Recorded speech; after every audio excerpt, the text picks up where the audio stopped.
함께 보실 하나님 말씀은 사무엘상 24장입니다. 사무엘상 24장 1절에서 22절까지의 말씀, 구약성경 449페이지 전으로 있습니다. 사무엘상 24장 1절에서 22절까지의 말씀을 드라마 바이블로 봉독하겠습니다. 사울이 블레셋 사람을 쫓다가 돌아오매 어떤 사람이 그에게 말하여 이르되, 보소서, 다윗이 엔게디 광야에 있더이다. 사울이 온 이스라엘에서 택한 사람 3,000명을 거느리고 다윗과 그의 사람들을 찾으러 들량소 바위로 갈새 길가 양의 우리에 이른즉 굴이 있는지라. 사울이 뒤를 보러 들어가니라. 다윗과 그의 사람들이 그 굴 깊은 곳에 있더니 다윗의 사람들이 이르되, 보소서, 여호와께서 당신에게 이르시기를 내가 원수를 내 손에 넘기리니 내 생각에 좋은 대로 그에게 행하라 하시더니 이것이 그날이니이다. 하니 다윗이 일어나서 사울의 겉옷자락을 가만히 베니라. 그리한 후에 사울의 옷자락 뱀으로 말미암아 다윗의 마음이 찔려 자기 사람들에게 이르되, 내가 손을 들어 여호와의 기름 부음을 받은 내 주를 치는 것은 여호와께서 금하시는 것이니 그는 여호와의 기름 부음을 받은 자가 됨이니라. 다윗이 이 말로 자기 사람들을 금하여 사울을 해하지 못하게 하니라. 사울이 일어나 굴에서 나가 자기 길을 가니라. 그 후에 다윗도 일어나 굴에서 나가 사울의 뒤에서 외쳐 이르되, 내 주 왕이여. 하매 사울이 돌아보는지라. 다윗이 땅에 엎드려 절하고 다윗이 사울에게 이르되, 보소서, 다윗이 왕을 해하려 한다는 사람들의 말을 왕은 어찌하여 들으시나이까? 오늘 여호와께서 굴에서 왕을 내 손에 넘기신 것을 왕이 아셨을 것이니이다. 어떤 사람이 나를 권하여 왕을 죽이라 하였으나 내가 왕을 아껴 말하기를 나는 내 손을 들어 내 주를 해하지 아니하리니 그는 여호와의 기름 부음을 받은 자이기 때문이라 하였나이다. 내 아버지여, 보소서, 내 손에 있는 왕의 옷자락을 보소서.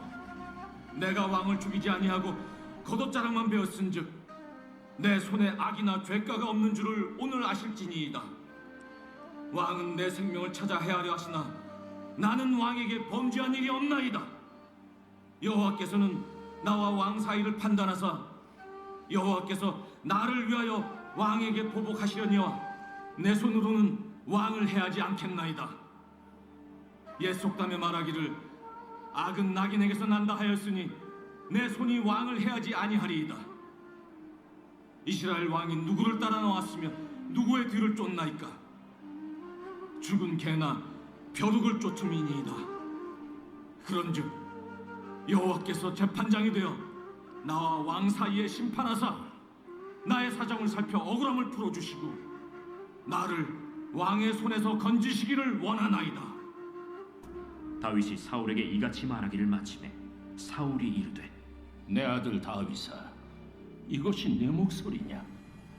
하고 소리를 높여 울며 다윗에게 이르되, 나는 너를 학대하되 너는 나를 선대하니 너는 나보다 의롭도다. 내가 나 선대한 것을 오늘 나타낸다니 여호와께서 나를 내 손에 넘기셨으나 내가 나를 죽이지 아니하였도다. 사람이 그의 원수를 만나면 그를 평안히 가게 하겠느냐? 내가 오늘 내게 행한 일로 말미암아 여호와께서 내게 선으로 갚으시기를 원하노라. 보라, 나는 내가 반드시 왕이 될 것을 알고 이스라엘 나라가 내 손에 견고히 설 것을 아노니 그런즉 너는 내 후손을 끊지 아니하며 내 아버지의 집에서 내 이름을 멸하지 아니할 것을 이제 여호와의 이름으로 내게 맹세하라 하니라. 다윗이 사울에게 맹세하매 사울은 집으로 돌아가고 다윗과 그의 사람들은 요새로 올라가니라. 아멘. 함께 읽은 본문의 말씀을 가지고 진정한 승리라는 제목으로 말씀 나누고 기도하도록 하겠습니다. 나에게 악감정을 가지고 달려드는 사람이 있다면 여러분 어떻게 반응하시겠습니까? 하는 일마다 반대와 시비를 걸고 내는 의견마다 반기를 들고 나를 해치려는 의도가 보일 때 그가 하는 말과 행동들을 그대로 갚아주고 싶은 것이 사람의 본성일 것입니다. 사실 사람은 어떻습니까? 받은 것 그대로 돌려주기보다는 거기다 좀 더해서 돌려줘야 그게 공정이라고 생각을 하죠. 그게 정의라고 믿는 자존적인 교만과 이기심이 있는 것을 봅니다. 오늘날 우리 사회에서 벌어지고 있는 분열과 다툼의 문제를 봐도 그런 것 같아요. 그래서 구약의 율법을 주셨던 하나님은 악이 더 커지지 않도록 하시기 위해서 눈에는 눈으로 이에는 이로 갚을 수 있도록 명령을 하기도 하셨습니다. 오늘 본문은 그런 사람의 본성으로 본다면 이해가 가지 않고 납득이 가지 않는 장면이 펼쳐집니다. 어째서 다윗은 자신의 눈앞에 다가온 이 절호의 복수의 기회를 날려버릴까요?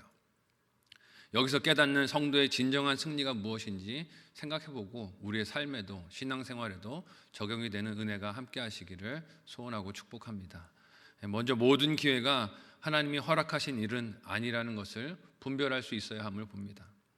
어제 본문에서 블레셋의 침공으로 다윗을 잡을 기회를 놓쳤던 사울이 오늘 말씀에서 군사를 3,000명이나 일으켜서 다시 다윗을 잡겠다고 쫓아옵니다. 당시 다윗과 함께하던 사람들의 숫자가 600명 남짓이니 5배가 넘는 규모의 군사가 몰려온 것이죠.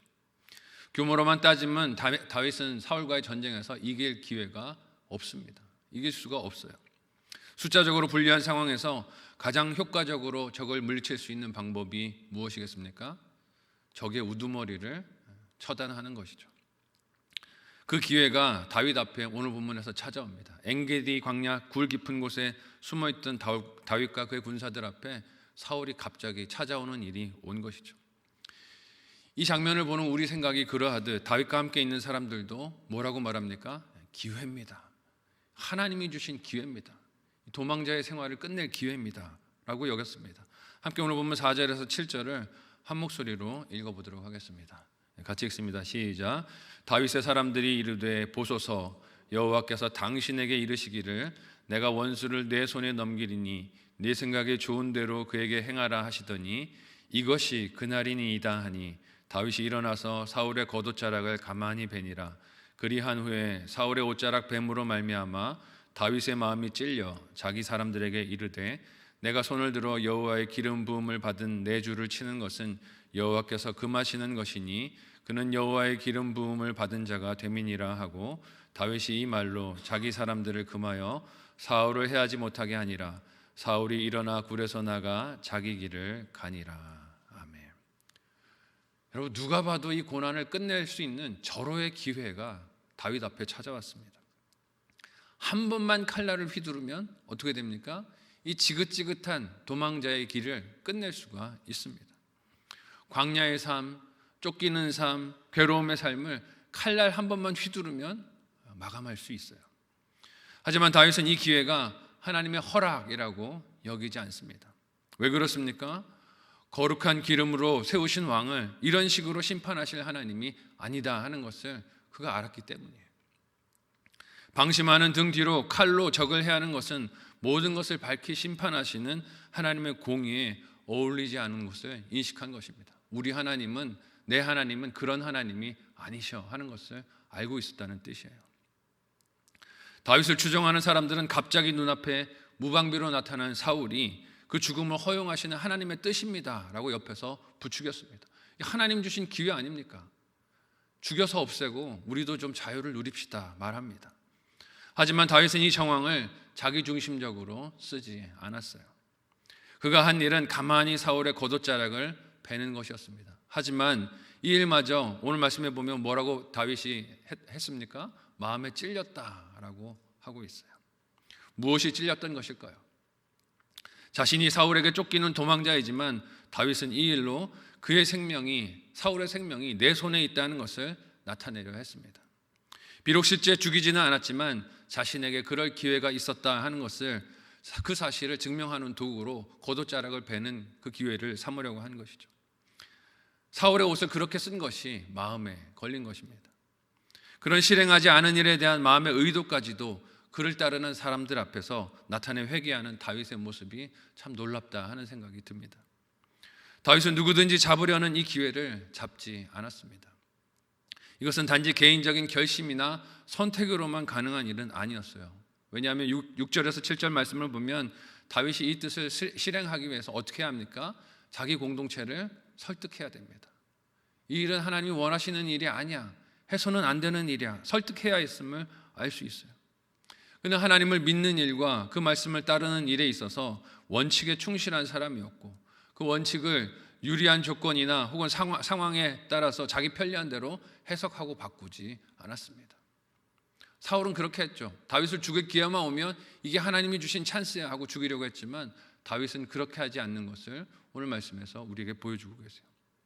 또한 주변 사람들이 그를 듣기 좋은 말로 자극하고 부추긴 상황 가운데서도 그 말에 현혹되지 않았습니다. 옆에서 다 하나님이 주신 기회라고, 그렇게 해도 하나님이 기뻐하실 거라고 말했지만 다윗은 하나님의 말씀을 잘 알고 하나님을 알았기에 아니라는 것을 기억하고 있었어요. 기회가 전부 하나님이 허락하신 뜻이 아니라는 것을 하나님과의 관계를 통해서 알고 있었기 때문입니다.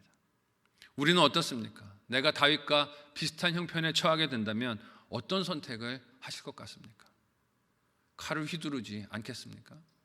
이건 기회야, 하나님이 주신 찬스야, 이 괴로움을 끝낼 수 있는 좋은 기회야 라고 내 중심으로 그렇게 해석하지 않겠습니까? 나의 편의와 필요가 아니라 하나님을 알고 믿음을 따를 수 있는 저와 여러분들이 되실 수 있기를 예수님의 이름으로 소원하고 축복합니다. 이런 선택이 믿는 자의 어떤 승리를 보여줍니까? 선으로 악을 이기는 것이죠. 모든 이들이 예상하던 선택을 하지 않는 다윗은 굴을 나서는 사울의 뒤를 따라갑니다. 그리고 자신이 다른 사람들이 모함하듯 사울을 해칠 의도가 없다는 것을 자신이 벤 옷자락을 들어 보입니다. 만일 사울을 다윗이 죽였다면 어떻게 됐을까요? 다윗을 모함하던 자들이 자신들이 옳았다고 떠들지 않았을까요? 거 봐라, 원래 사울을 죽이려고 했던 게 다윗이었어. 기회가 오니까 냉큼 죽이지 않느냐, 우리가 했던 말이 옳았어 라고 말했을 것입니다. 떠들며 웃으며 조롱하고 비아냥거렸을 거예요. 다윗을 사울의 정치적인 라이벌이나 원수 정도로 깎아내렸을 것입니다. 하지만 다윗은 복수의 기회를 어떻게 합니까? 거절했어요. 하나님의 뜻에 맡기는 것으로 원수들의 모함과 조롱이 거짓말이라는 것을 보여줍니다. 사울을 그렇게 죽이려는 의도가 그에게 없다는 것을 나타내는 것이죠. 사울 앞에 엎드려서 내 주 왕이여 라고 부른 것은 하나님께서 왕으로 세운 사울에게 존중의 마음을 표현하는 것입니다. 당신은 나를 죽이려고 하지만 여전히 당신은 나의 주군이시고 왕이십니다 하고 엎드려 표현하는 것이죠. 악을 악으로 갚지 않는 것입니다. 자신의 억울함을 자기의 손으로 풀려 하지 않고 의로우신 재판장이신 하나님께 모든 것을, 판결을, 보응을 맡기는 것입니다. 이렇게 자신을 낮추고 원수를 죽일 기회까지 버리며 하나님의 뜻과 섭리에 순종하는 다윗을 하나님은 오늘 말씀에서 어떻게 돌보십니까? 함께 오늘 보면 16절에서 20절을 한 목소리로 읽어보도록 하겠습니다. 같이 읽습니다. 시작.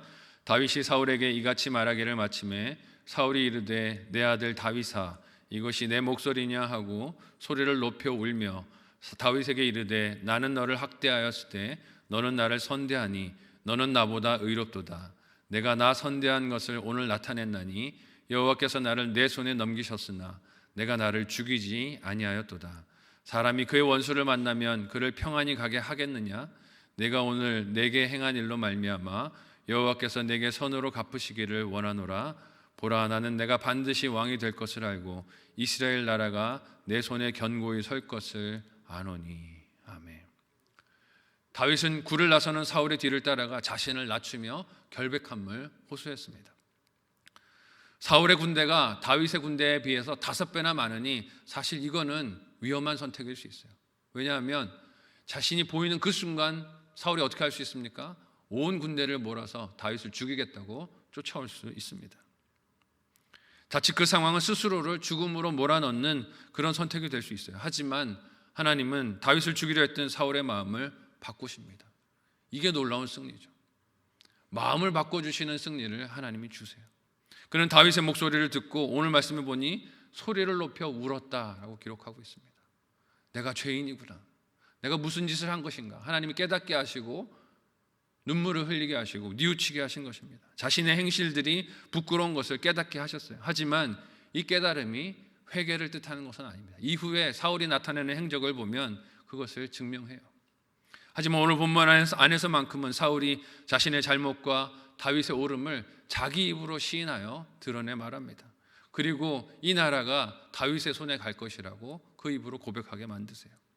이는 마치 다윗이 시편 23편 5절에서 이렇게 고백한 고백이 우리 눈앞에 펼쳐지는 것 같습니다. 제가 한번 읽어드릴게요. 주께서 내 원수의 목전에서 내게 상을 차려주시고 기름을 내 머리에 부으셨으니 내 잔이 넘치나이다. 원수의 눈앞에서 상을 차려주시고 머리에 기름을 부어주시고 그 앞에서 승리를 주시는 하나님을 오늘 말씀에서 보게 됩니다. 이 시편의 고백을 실제 눈앞에서 보는 장면이 오늘 말씀이라 할 수 있어요. 악을 악으로 갚지 않고 하나님의 기름 부으신 자를 자기 손으로 해하지 않는 겸손이 오늘 말씀에 보니 원수의 입을 다물게 하는 것을 봅니다. 아니, 입을 다물게 하는 것에서 더 나아가 사울은 자기가 다윗에게 한 일이 학대이고 다윗이 자신에게 한 일이 선대라는 것을 입으로 고백하게 해요. 참 입이 벌어질 일 아닙니까? 자기 스스로 자신의 잘못을 고백하고 자신이 적이라고 여기는 다윗의 선행과 옳은 행실을 하나님께서 원수의 입을 통해 드러내 세상에 말하게 하십니다. 이것이 진정한 승리인 줄로 믿습니다. 내가 내 힘으로 내 손으로 쟁취하는 것이 승리가 아니라 하나님께서 주시는 승리가 진정한 승리라는 것이죠. 내가 내 힘과 노력으로 나의 옳음과 의로움을 변증하고 나타내는 것이 아니라 원수가 나의 옳음을 인정해 주는 것, 원수가 나의 의로움을 변호해 주는 것, 이것이 하나님이 주시는 놀라운 승리가 됨을 봅니다. 이 승리가 저와 여러분에게도 있으시기를 간절히 소원하고 축복합니다. 오늘 나의 삶은 어떤 위기와 어려움, 고난이 있습니까? 나를 험담하고 위협하는 악랄하고 괴로운 공격들이 수단과 방법을 가지지 않고 찾아올 때가 있을 것입니다. 어떤 방법으로 맞이하여 그 공격들을 싸우고 계십니까? 오늘 말씀을 통해 하나님께서 우리에게 보여주시고 알려주시듯 선으로 악을 이기고 하나님이 이루어주시는 승리를 믿음으로 바라보며 나아가는 저와 여러분의 신앙 여정이 되시기를 예수님의 이름으로 소원하고 축복합니다. 아멘.